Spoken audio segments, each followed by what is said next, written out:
It's family night trip sa San Jose City, Nueva Ecija, Pailaw 2023.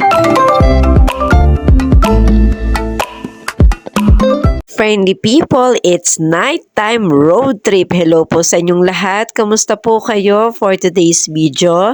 In-invite po kami ng Alilam family at dito ay papasok kami sa napakagandang part. Dito yan sa may San Jose, Nueva Ecija.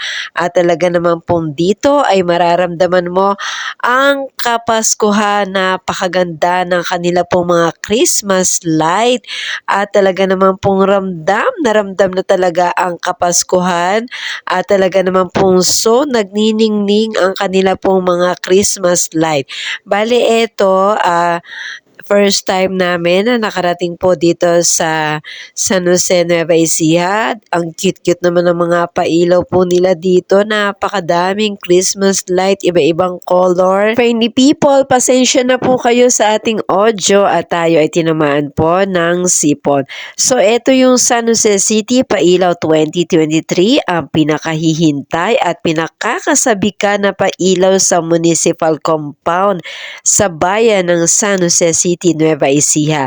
Ito yung pagniningning ng kanilang giant Christmas tree at ito yung mga atraksyon ng mga pag-ipapailaw kung saan ito ay naghahatid ng happiness at good vibes po sa ating lahat. So ganda talaga and it brings joy to my heart lalo na at talaga naman pong napaka-creative po ng kanilang pagkakagawa ng kanilang lighting at yung pong design.